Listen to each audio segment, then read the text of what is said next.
बच्चों, राजनीति विज्ञान में आज हम जो है राजनीति सिद्धांत एक परिचय वाले पुस्तक से 5वें नंबर का अध्याय पढ़ेंगे। इसके पहले आपने 4 का अध्ययन कर लिया था, समानता, स्वतंत्रता और सामाजिक न्याय और राजनीति सिद्धांत एक परिचय इनका। अब ये 5वें नंबर का चैप्टर है अधिकार। इसके बाद 2 चैप्टर और आपको अध्ययन करना है, शांति और विकास का। बाकी धर्मनिरपेक्षता और नागरिकता ये चैप्टर्स इसमें से हटा दिए गए हैं, इसलिए उसका अध्ययन नहीं करना है। तो सबसे पहले आज हम इसकी भूमिका का अध्ययन करेंगे।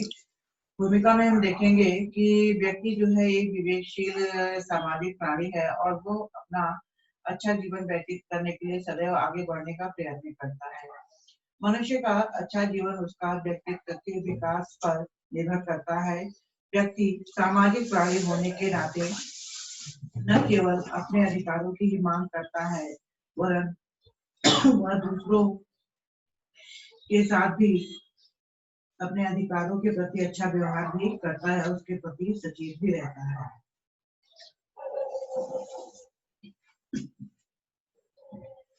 अधिकार जो है वो व्यक्ति को जो है वैसे तो संविधान के द्वारा ही प्रदान किए गए हैं। व्यक्ति में अपने अधिकारों के साथ साथ दूसरे व्यक्ति के अधिकारों के प्रति भी सदैव परस्पर सहयोग और सामाजिक संबंधों को दृढ़ बनाता है। मतलब आपस में जो हम एक दूसरे के साथ व्यवहार करते हैं वो हमारा क्या करता है, आपस में एक दूसरे को मजबूती प्रदान करता है। लोग अपने अधिकारों के लिए नई नई मांग भी कर रहे हैं। स्वतंत्रता और राज्य की सत्ता में संतुलन कायम रखने के लिए व्यक्ति कुछ उचित मांग भी करते हैं और जो व्यक्ति की गरिमा को बनाए भी रखते हैं। समाज भी व्यक्ति के केवल उन अधिकारों को स्वीकार करता है जो नैतिक पक्ष में उचित हो और जो सामाजिक कल्याण की भावना से प्रेरित हो। अर्थात अगर हम किसी चीज की मांग सरकार से करते हैं तो मांग कैसी होनी चाहिए, उचित होनी चाहिए और सामाजिक कल्याण की भावना से प्रेरित होनी चाहिए। मतलब केवल उसमें अपना ही स्वार्थ ना हो, बल्कि उन सबका स्वार्थ हो जो हमसे जुड़े हुए हों। व्यक्ति अपने अधिकारों का प्रयोग तभी कर सकता है जब राज्य द्वारा उसके अधिकारों को सुरक्षा प्रदान की जाए। तो राज्य जो है वो व्यक्ति के अधिकारों को सुरक्षा प्रदान करता है। राज्य द्वारा समाज का यह मुख्य कर्तव्य है कि वह ऐसा वातावरण पैदा करे जिसमें रहकर व्यक्ति अपना सर्वांगीण विकास कर सके। अर्थात हर मनुष्य के लिए वो ऐसी सुविधाएं उपलब्ध कराए कि व्यक्ति जो है अपना विकास स्वयं कर सके। और यह देखा जाए तो वास्तव में समाज एवं समाज से जुड़े जो लोग हैं, राज्य द्वारा व्यक्ति को अपने सर्वांगीण विकास के लिए जो सुविधाएं दी जाती हैं वह सुविधाएं कहाँ से आते हैं और उन सुविधाओं को हम क्या कहते हैं। अर्थात वही सारी सुविधाएं हम अधिकार के नाम से जानते हैं या उन्हीं सुविधाओं को हम अधिकार कहते हैं। अब हम देखेंगे कि अधिकार क्या है, उसका अर्थ क्या है, उसकी परिभाषा क्या है। तो अधिकार मूल रूप से एक हक होता है। मतलब हम जब हक की बात करते हैं, कुछ मांगते हैं या कुछ अपेक्षा रखते हैं घर में, परिवार में, समाज से, सरकार से, राज्य से, तो वो हमारा जो है अधिकार कहलाता है। अधिकार मूल रूप से हक अथवा एक ऐसा दावा है जिसका औचित्य सिद्ध हो। ये हमें बताता है कि नागरिक व्यक्ति और मनुष्य होने के नाते हम जिस चीज के हकदार है और ऐसी चीज है जिसको हम अपना प्राप्य समझते हैं, मतलब हमें मिलना चाहिए, और ऐसी चीज है जिसको हम अपना शेष समाज ऐसे वैध दावे के रूप में अधिकार स्वीकार करें और जिसका अनुमोदन अनिवार्य हो। मतलब अगर कि कोई एक व्यक्ति मांग रहा है या मांग कर रहा है तो उसका समर्थन और लोग भी करें, अनुमोदन और लोग भी करें, ये अनिवार्य होता है। इसका अर्थ यह नहीं है कि वह हर चीज जिसमें जरूरी और वांछनीय समझ व अधिकार है, मेरी ईर्ष्या अधिकार नहीं है। अर्थात हम किसी से ईर्ष्या करें या किसी से नफरत करें तो ये हमारा अधिकार नहीं है। अधिकार व्यक्ति के बहुत महत्वपूर्ण चीज है, मतलब व्यक्ति के लिए एक बहुत ही महत्वपूर्ण चीज है, लेकिन वो कैसा होना चाहिए? उचित होना चाहिए। अधिकारों के बिना व्यक्ति अपने जीवन में विकास नहीं कर सकता और न ही जीवन में विकास ठीक प्रकार से न ही वो जीवन का आनंद भी ठीक प्रकार से ले सकता है। अधिकार के बिना व्यक्ति के लिए विकास करना असंभव है, क्योंकि समाज और राज्य द्वारा व्यक्ति के विकास के लिए जो सुविधाएं हमें दी जाती हैं, हम उसे ही अधिकार के नाम से जानते हैं। अर्थात राज्य ने, सरकार ने, समाज ने जो हमें सुविधाएं प्रदान की है, उसी सुविधाओं को हम किस नाम से जानते हैं? अधिकार के नाम से जानते हैं। तो कुछ लेखक भी हैं जो जिन्होंने परिभाषा दी है और अधिकारों को स्पष्ट करते हुए कहा है कि अधिकार क्या चीज है। तो डी बोसांके एक लेखक हैं, उनका कहना है कि अधिकार वह मांग है जिसे समाज मान्यता देता है और राज्य लागू करता है। अर्थात अगर किसी चीज की हम मांग करते हैं तो वो हमें कौन देता है? समाज देता है, और राज्य उसको क्या करता है? लागू करता है। इसी तरह से टी.एच. ग्रीन है, उनका कहना भी है अधिकार व्यक्ति के नैतिक विकास के लिए आवश्यक बाहरी अवस्थाएं हैं। डॉक्टर बेनी प्रसाद भी हैं, उनका भी अधिकार के संबंध में क्या कहना है कि अधिकार की सामाजिक अवस्थाएं हैं जो व्यक्ति की उन्नति के लिए आवश्यक है। अधिकार सामाजिक जीवन की आवश्यक पक्ष है, मतलब व्यक्ति की उन्नति के लिए अधिकार का होना नितांत आवश्यक है। एन वाइल्ड के अनुसार अधिकार कुछ कानून को पूरा करने की स्वतंत्रता की उचित मांग है। तो जो हमें अधिकार दिए जाते हैं या अधिकार मिले होते हैं, उसी अधिकारों के आधार पर हम अपने कर्तव्यों को पूरा करते हैं।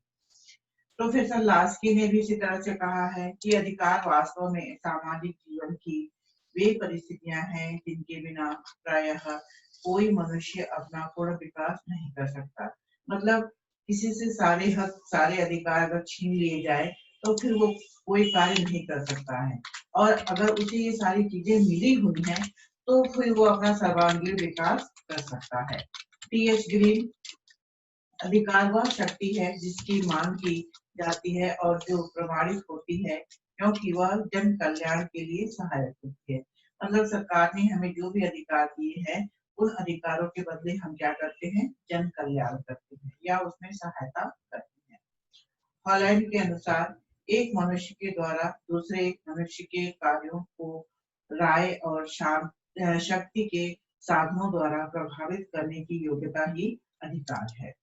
इसी तरह से श्रीनिवास ने भी कहा है कि अधिकार एक व्यवस्था है, नियम तथा रीति रिवाज है जो समाज के कानून के द्वारा प्रमाणित होता है और नागरिक के उच्चतर नैतिक कल्याण के लिए सहायक होता है। तो सबसे अच्छी परिभाषा इसमें जिन्होंने दी है वो है श्रीनिवास शास्त्री ने। उन्होंने स्पष्ट रूप से कहा है कि अधिकार क्या है? एक व्यवस्था है, ठीक है, एक नियम है, एक रीति रिवाज है।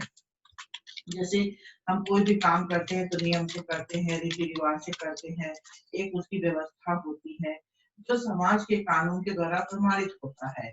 मतलब समाज ने जो कुछ रीति रिवाज, नियम, कानून बनाए हैं, वो सब उससे क्या है? प्रमाणित है।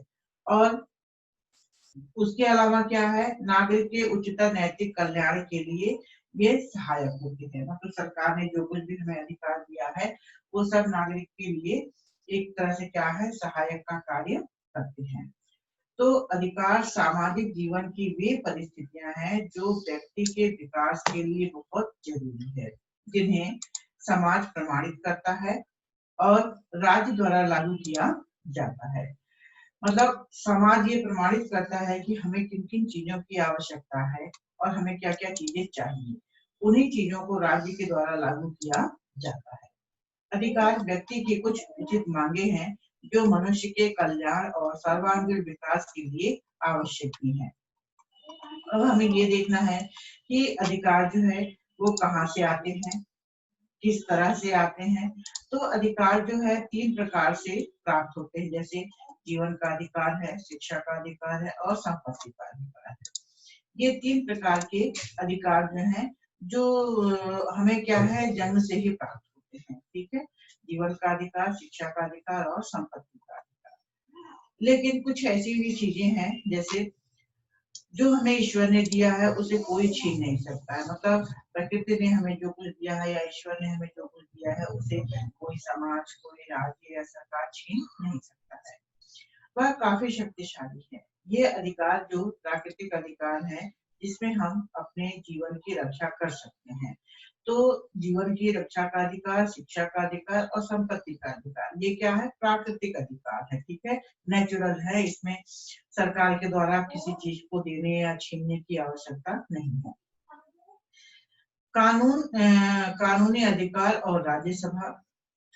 कानूनी अधिकार विशेष रूप से राज्य के कानून में व्यापक होते हैं और इन अधिकारों को कानूनी मान्यता प्राप्त होने से इसका महत्व और भी बढ़ जाता है तथा अधिकतर देशों में यह अधिकार संविधान में शामिल होते हैं। संविधान देश का सर्वोच्च कानून होता है। संविधान में देश का सर्वोच्च कानून होता है और संविधान उन अधिकारों का उल्लेख करता है जो अधिकार व्यक्ति को कानूनी तौर पर दिए गए हैं। मतलब हमारे संविधान में केवल उन अधिकारों का ही उल्लेख किया गया है जो क्या है? कानूनी अधिकार है, ठीक है। एक शब्द है यहाँ पे कानूनी।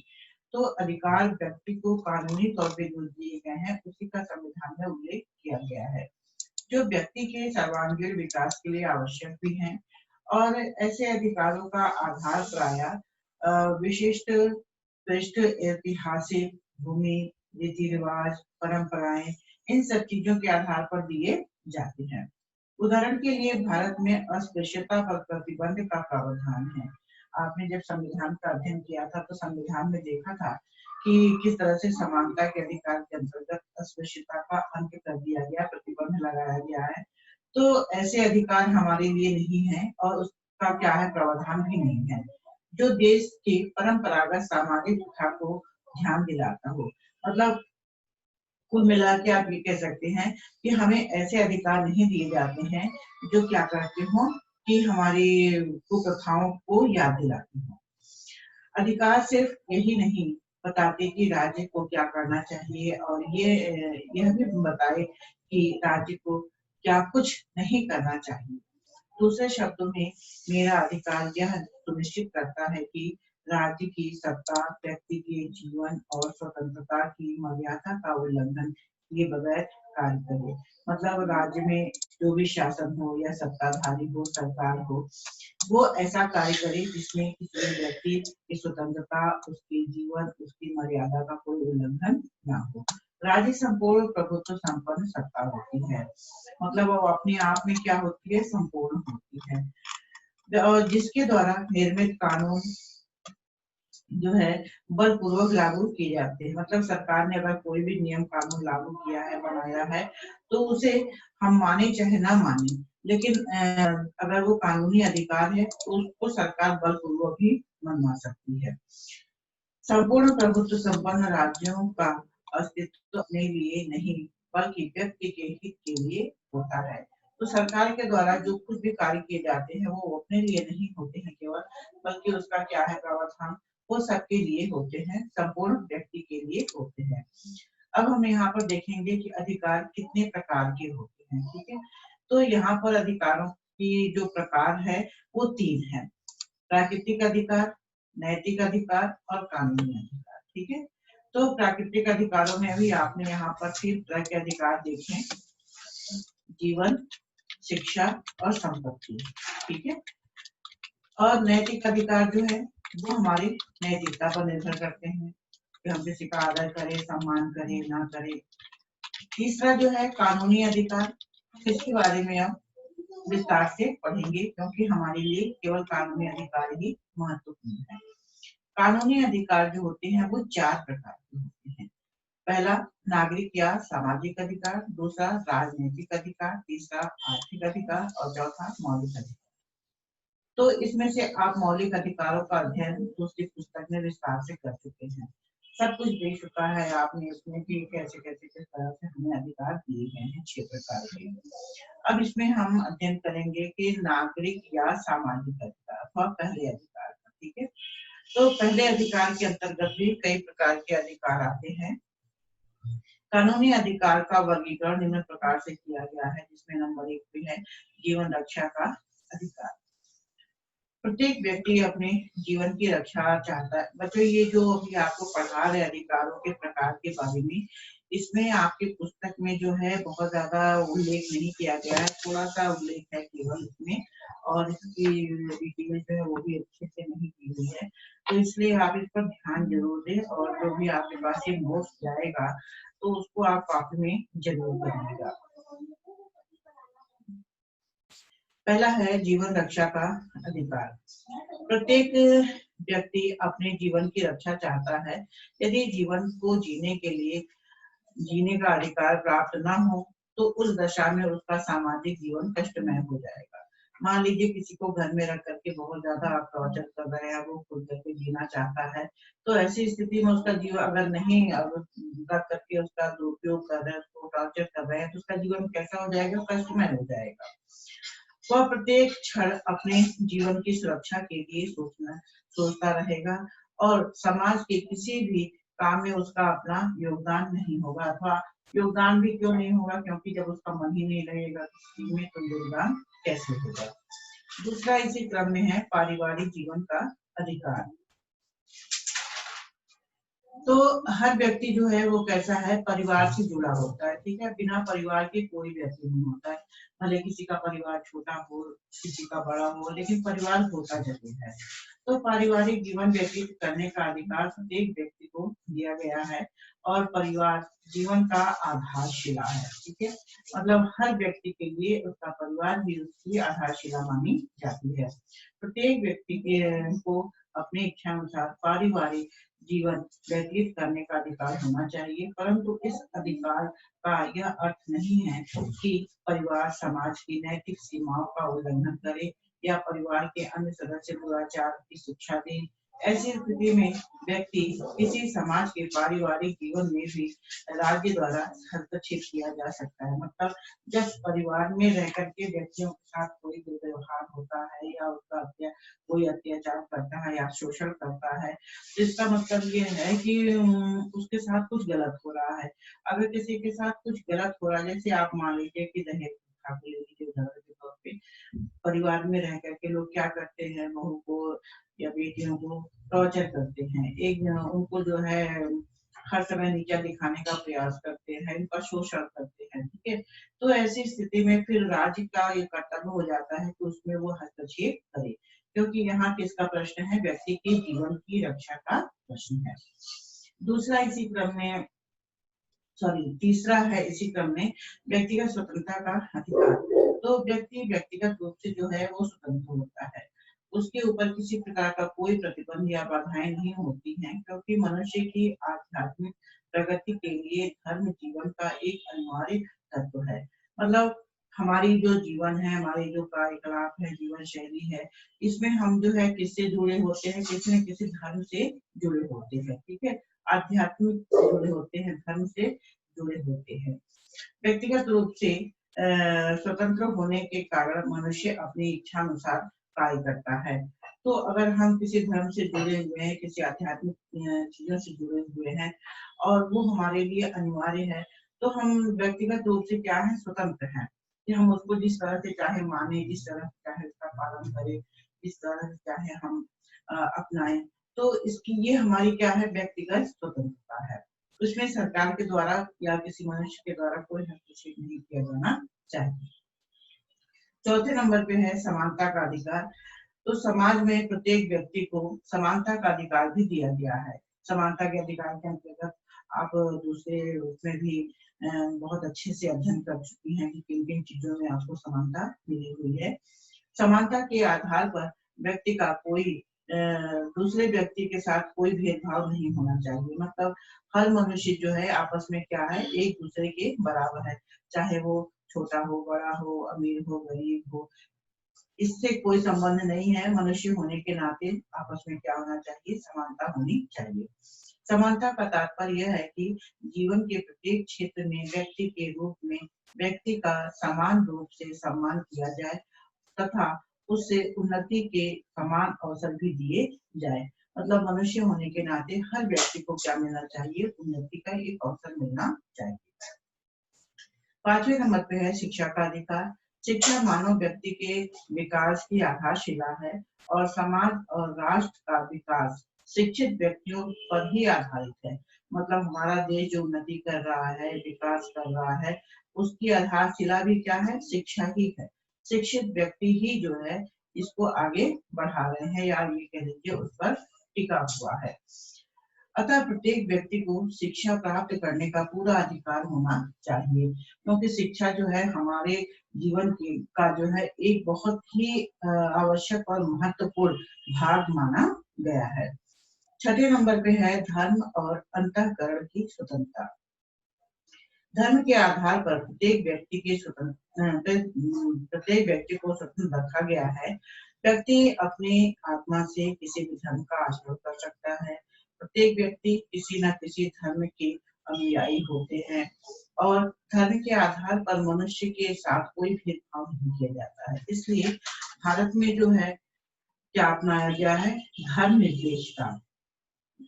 और भारत को एक धर्मनिरपेक्ष राज्य भी इसीलिए कहा गया है कि भारत का अपना कोई धर्म नहीं है और भारत में जितने भी धर्म हैं वो सब भारत के लिए कैसे हैं, एक समान है। अगला है नंबर 7 पे भाषण देने और विचार व्यक्त करने की स्वतंत्रता। तो मनुष्य एक सामाजिक प्राणी होने के नाते वो एकाकी जीवन व्यतीत नहीं कर सकता, मतलब एकांत में बहुत देर तक नहीं रह सकता है।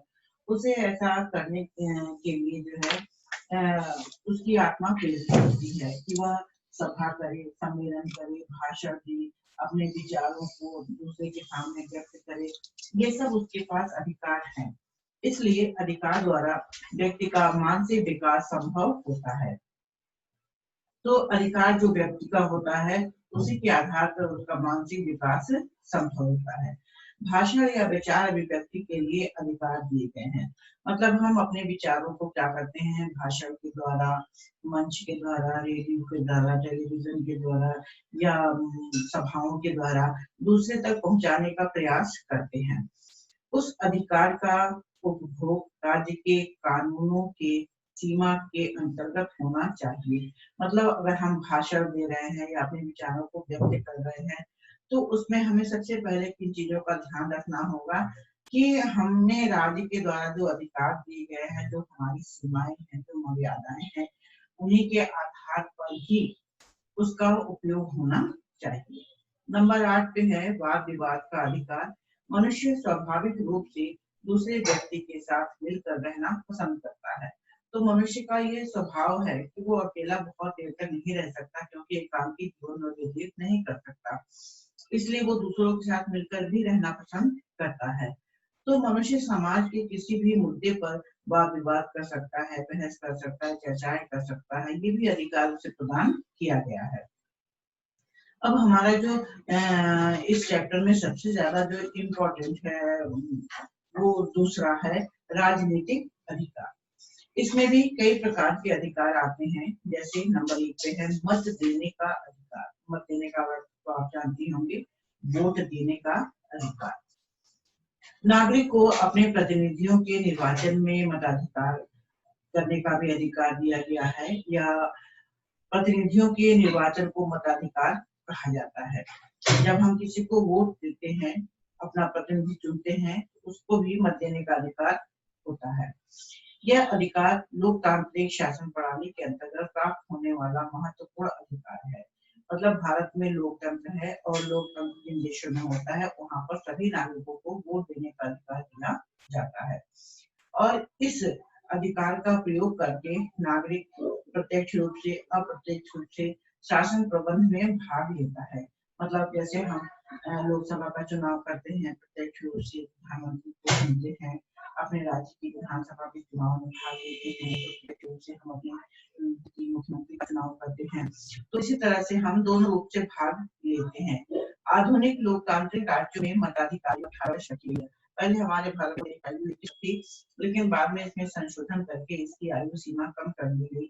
18 वर्ष जिन व्यक्तियों को हो चुका है उन सभी नागरिकों को जाति धर्म के आधार पर नहीं, बल्कि 18 वर्ष की आयु पूरी होने के आधार पर उन्हें मत देने का अधिकार दिया जाता है। फिर दूसरा है निर्वाचित होने का अधिकार। मताधिकार की पूर्णता के लिए प्रत्येक नागरिक को निर्वाचित होने का अधिकार है और इससे निर्धारित योग्यताओं को पूरा करने पर कोई भी नागरिक किसी भी राजनीतिक संस्था के निर्वाचित होने के लिए चुनाव लड़ सकता है। मतलब एक तो हो गया वोट देने का अधिकार और दूसरा हो गया चुनाव में खड़े होने का अधिकार। ठीक है, जो व्यक्ति चुनाव में खड़े होते हैं या चुनाव के लिए लड़ना चाहते हैं तो उनके लिए भी एक आयु निर्धारित की गई है। उसकी आयु है 25 वर्ष, न्यूनतम 25 वर्ष है। तो हम जिस तरह से वोट देने का अधिकार रखते हैं उसी तरह से हम किसी भी राजनीतिक संस्था मतलब पार्टी में जुड़ करके चुनाव लड़ भी सकते हैं। तीसरा है सरकारी पद प्राप्त करने का अधिकार। तो व्यक्ति को तीसरा राजनीतिक अधिकार यह है कि सरकारी पद को प्राप्त करना राज्य की ओर से नागरिकों को अपनी योग्यता अनुसार उच्च सरकारी पद प्राप्त करने की सुविधा होनी चाहिए। मतलब अगर मान लीजिए हमने एमए किया, बीएड किया या कुछ और किया, तो जब सरकार के द्वारा वार्ड निकलता है या रिक्त पद निकलते हैं तो उसको प्राप्त करने का हमारे पास पूरा पूरा अधिकार होता है। मतलब हम अपनी योग्यता अनुसार किसी भी पद को प्राप्त कर सकते हैं और ऐसे में सरकार के द्वारा किसी भी नागरिक को धर्म अथवा जाति के आधार पर सरकारी पदों से वंचित नहीं किया जा सकता, मतलब हटाया नहीं जा सकता है। इसी में चौथे नंबर पे है आवेदन पत्र या प्रार्थना पत्र या आवेदन पत्र देने का अधिकार। तो जब भी कहीं कोई वार्ड निकलता है तो एक 10 पोस्ट होती है तो लाखों लोग क्या करते हैं उसमें अप्लाई करते हैं, एप्लीकेशन भेजते हैं। तो प्रत्येक व्यक्ति को यह भी अधिकार है कि सरकार को आवेदन पत्र दे करके उसका ध्यान अपने गांव, समाज, राज्य की ओर आकर्षित करे। मतलब उस किसी व्यक्ति के गांव में अगर कोई असुविधाएं हैं या सुविधाएं नहीं है तो उसको भी अधिकार है कि वो आवेदन पत्र दे करके, प्रार्थना पत्र दे करके अपने गांव, राज्य, समाज की ओर सरकार का ध्यान आकर्षित करे और आवेदन पत्र के माध्यम से ही अपनी समस्याओं को, शिकायतों के माध्यम से सरकार के द्वारा सरकार तक पहुंचाने का या सरकार को अवगत कराने का प्रयास भी कर सकता है। 5वें नंबर पे है विदेशियों से सुरक्षा का अधिकार। राज्य को चाहिए कि वह अपने नागरिकों को जो विदेशों में निवास कर रहे हैं, मतलब जो शिक्षा के लिए भी जाते हैं, भ्रमण के लिए भी जाते हैं, कुछ नौकरी के लिए जाते हैं, बस जाते हैं, ठीक है, उन्हें समुचित सुरक्षा की व्यवस्था प्रदान करे। तो दूसरे देश में भी व्यक्ति जो है क्या होता है सुरक्षित ही महसूस करता है क्योंकि ये सुरक्षा कौन प्रदान कर रहा है, यहाँ पे सरकार। भारतीय नागरिकों की तरह उनके भी हितों का ध्यान रखा जाता है। जिस तरह से सरकार अपने देश में नागरिकों का ध्यान रखती है उसी तरह से जो हमारे भारतीय दूसरे देशों में निवास करते हैं उनका भी सरकार ध्यान रखती है। नंबर 6 पे है सरकार की आलोचना का अधिकार। तो नागरिकों द्वारा समय समय पर शासन के कार्यों की आलोचना की जाती है। जैसे अभी आपने देखा होगा किसानों के लिए जो कानून पास हुआ उससे किसान सहमत नहीं थे तो उन्होंने क्या किया, धरना किया, नारेबाजी की, जुलूस किया, सब कुछ कर रहा है और आज अभी भी वो क्या है जारी है। तो ऐसी स्थिति में जो है सरकार को की आलोचना करने का अधिकार भी दिया गया है। इन आलोचनाओं के माध्यम से सरकार को उनकी कमियों तथा कार्यों के प्रति जागरूक किया जाता है। लेकिन नागरिक को न्यायालय की आलोचना या अपमान करने का अधिकार नहीं दिया गया है क्योंकि जब सरकार कुछ ठीक नहीं करती है तो हम उसकी आलोचना करते हैं और उसके बाद उसकी अपील हम कहाँ करते हैं, न्यायालय में। ठीक है, तो न्यायालय में जो हम अपील करते हैं हम उसकी ना आलोचना कर सकते हैं ना उसका अपमान कर सकते हैं। अर्थात न्यायालय के द्वारा जो भी निर्णय आता है हमें सबको क्या करना पड़ता है, उसे स्वीकार करना पड़ता है। अब इसी क्रम में तीसरे नंबर पे अधिकार है जो आर्थिक अधिकार। इसमें भी कई तरह के अधिकार दिए गए हैं। जैसे नंबर 1 पे है काम का अधिकार। तो अगर हम काम नहीं करेंगे तो क्या होगा, खाएंगे कहाँ से और जिएंगे कैसे।